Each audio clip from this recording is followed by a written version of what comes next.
Do Jornal Público, este é o P24. Eu sou o Ruben Martins. Hoje, Elon Musk quer criar um partido e romper com o bipartidarismo dos Estados Unidos. Viva! O divórcio entre Elon Musk e Donald Trump parece definitivo e vai levar o milionário a lançar um partido para romper com a hegemonia da alternância entre Partido Democrata e Partido Republicano. O plano está traçado, o objetivo é entrar no Congresso e no Senado com um único objetivo: cortar a despesa pública norte-americana. É essa a agenda do novo partido. Neste P24 converso com o Pedro Guerreiro sobre este plano de Elon Musk para mudar a política norte-americana. Viva Pedro Guerreiro, bem-vindo. Viva Ruben. Até que ponto é que isto não é só mais um tweet feito por Elon Musk e isto pode mesmo ser algo novo na política norte-americana no futuro? Bem, como eu brinquei no título do artigo que publicámos esta semana, é um projeto que é mais difícil do que outra das grandes ambições de Elon Musk, que é ir a Marte. Talvez seja mais fácil ir a Marte do que criar um terceiro grande partido político nos Estados Unidos. Isto porque, como tu disseste, o próprio sistema não privilegia o aparecimento e a consolidação de um partido que não o Partido Republicano ou o Partido Democrata, e passa, por exemplo, pelo facto do sistema eleitoral ser constituído por círculos uninominais, winner takes all, não é? É que não há uma representação proporcional em que um pequeno partido pode depois construir uma pequena bancada parlamentar no Congresso em Washington e, portanto, inviabiliza por completo que haja tendências mais pequeninas representadas. Depois, o facto de, na verdade, tu não tens uma eleição nos Estados Unidos, tens 50 eleições. E a lei eleitoral e as candidaturas e a presença de um partido e de um candidato num boletim de voto é determinado Estado a Estado pelas Assembleias Legislativas, os parlamentos de cada Estado. E, uma vez que são já dominados pelos republicanos e pelos democratas, eles fazem a vida muito difícil a qualquer candidatura independente. Agora, o Elon Musk, ele próprio tem alguma consciência disso e ele está, sobretudo, apostado a tentar eleger, agora em 2026, nas eleições intercalares de 2026, uma meia dúzia de congressistas e 2 ou 3 senadores, obviamente nunca para tentar controlar Washington, mas para ser um obstáculo tanto para republicanos, tanto para democratas, para aprovar leis a lei. Ou seja, para ser necessário para a formação de uma maioria. Para ser uma charneira ali no meio entre os republicanos e democratas e ser uma balança, não é? E o partido ideologicamente seria entre os republicanos e os democratas ou uma coisa catch-all que não está muito bem definida? Catch-all não é, mas também não sabemos muito bem o que é. O que temos é um post ou umas conversas de Elon Musk no antigo Twitter, no X, e sabemos muito bem o que é de momento o grande tema, a grande opção de Elon Musk. É o controle da despesa, o controle da dívida pública.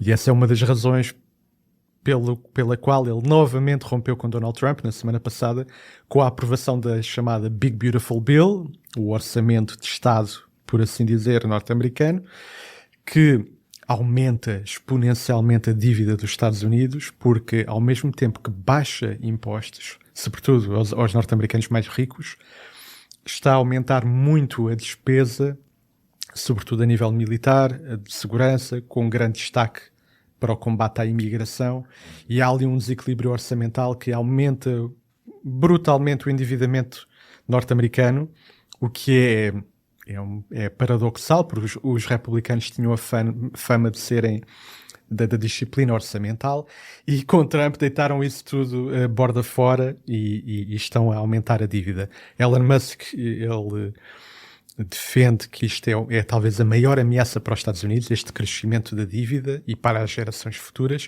e parece querer formar um partido em torno desta causa. Agora, se isso é uma causa popular, provavelmente não é. Para o eleitorado democrata quer o reverso do que tem acontecido com Trump. Ele quer a reposição de prestações sociais, investimento na ciência, educação, saúde, ajuda externa. E os republicanos, por outro lado, querem aumentar a despesa, mas no sentido da saúde, das forças armadas. Portanto, nem um lado nem o outro, nem a esquerda nem a direita, quer contas certinhas. Isso apenas quer Elon Musk, e é um debate que talvez seja atrativo para o Twitter, para o Reddit, mas não é o tipo de coisa que o cidadão comum quer saber. Como tu bem sabes, o cidadão comum norte-americano quer saber do preço dos ovos, do supermercado, da casa, da gasolina e não da dívida pública. Podemos ter Elon Musk como congressista ou senador? Ou a ideia dele é estar um bocadinho à margem disso?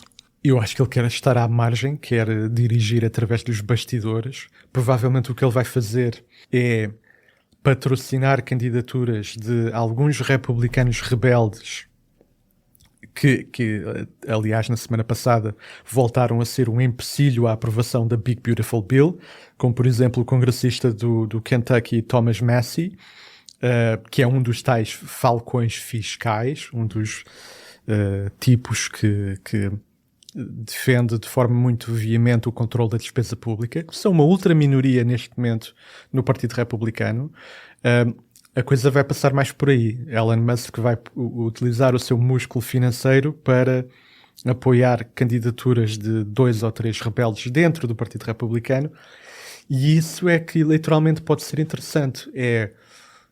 Se este novo partido, que se chama Partido da América, vai roubar um bocadinho de eleitorado aos republicanos, e se isso vai ser suficiente para estragar a maioria que tem. Exatamente, que é uma maioria muito, muito, muito fininha. E como se vê frequentemente até nas eleições presidenciais, as maiorias Estado a Estado são às vezes decididas por centenas ou poucos milhares de votos. Pode ser quase o mesmo efeito do que aconteceu no ano 2000 com a candidatura de Ralph Nader, do Partido Verde, isto nas eleições presidenciais, que muito provavelmente acabou por custar a vitória a Al Gore, o candidato democrata. A derrota a Al Gore. Exatamente. E facilitar a vitória de George W. Bush, o candidato republicano, também por uma questão muito marginal de algumas centenas de votos na Flórida, alguns milhares de votos no resto do país. Portanto, há aqui uma pedra nos sapatos republicanos, e claramente isto é mais uma vez algo que se insere no conflito entre Musk e Trump, não é? Nesta amizade que acabou com um estrondo e que agora entrou na fase da vingança política, não é? Em síntese, este partido tem como ponto único a defesa do corte na despesa do Estado. Não há depois outros programas para a imigração, para a qualidade de vida dos norte-americanos? Se houver, parece ser muito repetir o que também já é o trumpismo. Portanto, aí não há novidade. Aí há apenas uma disputa de eleitorado. É um trumpismo low cost. É.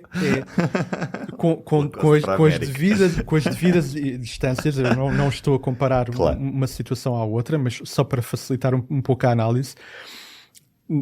Podemos pensar que em Portugal temos uma direita mainstream, que é a da AD, tens uma direita de alguma forma focada na redução da despesa, que é a Iniciativa Liberal, e então essa, com muita distância, podia se aproximar um bocadinho deste projeto de Elon Musk, e depois tens uma direita populista, anti-imigração, que é do Chega, que tem alguns paralelos com a direita que é representada pelo trumpismo.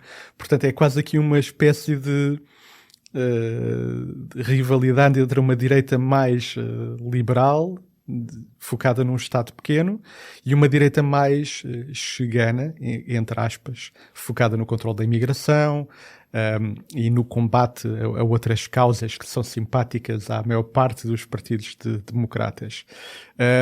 Mas isto é uma conversa de nicho, e eu tenho muitas dúvidas que Elon Musk tenha capacidade de agregar um eleitorado em torno disto. Agora, se conseguir, mesmo que seja apenas um senador ou um congressista, pode ser suficiente para dar uma dor de cabeça a Donald Trump. Historicamente, não há registro de, nos últimos anos, qualquer eleição por parte de um terceiro partido. Não, pelas razões que já falámos, há entraves estruturais no próprio sistema eleitoral. O sistema protege-se a si próprio, na prática. Depois, obviamente, há uma bipolarização que também é patrocinada, obviamente, pela própria imprensa, como nós bem sabemos. Porque, aliás, já há candidaturas e há pequenos partidos nos Estados Unidos. Claro, Eles existem. obviamente. Agora, ninguém vota neles. Aliás, na última, para teres uma noção de quão bipolarizada é a coisa, na última eleição presidencial, mais de 98% dos votos foram para Donald Trump ou para Kamala Harris, apesar de haver outros pequeníssimos candidatos, sobretudo à esquerda e à extrema esquerda. Portanto, o próprio eleitorado norte-americano, apesar de reconhecer até numa sondagem recente da Gallup, a maioria do eleitorado simpatizar com a ideia de um terceiro partido, depois ele não vai à procura desse terceiro partido na altura de ir a votos. O que há é pequenos partidos a nível local, em algumas autarquias, em algumas assembleias estaduais, mas depois obviamente não têm projeção nacional e ao mesmo tempo não existem estados suficientes para fazer uma espécie de complô para alterar as leis eleitorais e permitir a entrada de um terceiro partido na cena política.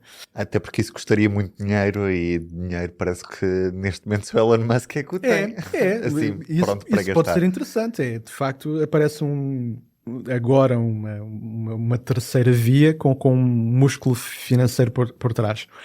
Apesar disso não ser completamente inédito. Havia Ross Perot, um candidato centrista, vagamente centrista, nos anos 90, que até conseguiu ali quase entre 15% a 20% dos votos na eleição que acabou por ser ganha por Bill Clinton, em 1992, se não estou em erro. Depois foi criado um partido à boleia desse movimento, dessa candidatura pessoal, que foi o Partido da Reforma, ou o Partido Reformista. Esse partido também não foi a lado nenhum. E não era por falta de dinheiro, porque o Perot até era um multibilionário. Portanto, não basta dinheiro. Enfim, há várias nuances muito engraçadas. Uma é de que, eu refiro isso neste artigo, um historiador que era o Richard Hofstadter dizia que os terceiros partidos são como as abelhas. Quando mordem, morrem. O que é que ele queria dizer com isto? Estes terceiros partidos, estes pequenos partidos, normalmente são construídos em torno de uma única causa, não é? No caso do Musk, a redução da despesa. No caso dos verdes, obviamente, a causa ambiental. E a partir do momento em que essa sua causa é absorvida pelo mainstream, o pequeno partido deixa de ter uma razão de viver e desaparece.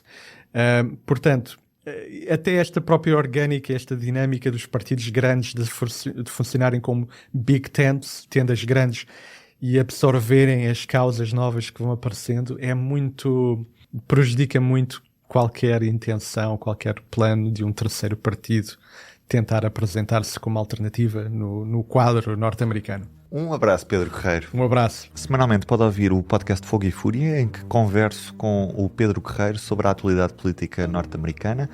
Espero por si, na sua aplicação preferida de podcast. Basta procurar Fogo e Fúria e lá estarei sempre à conversa com o Pedro Guerreiro. Se quiser pode ouvir a conversa da semana passada, onde falamos um pouco mais sobre este assunto. Da minha parte é tudo por hoje. Resta-me desejar-lhe uma boa semana que vai ser marcada também pelo debate do Estado da Nação na Assembleia da República, lá mais para quinta-feira. Até lá, tenham um bom dia, uma boa semana, aquele abraço. Para não perder os novos episódios, subscreva este podcast do Público na sua aplicação preferida. Para além deste programa, há mais para descobrir em público.pt/podcasts. O Público fica no ouvido.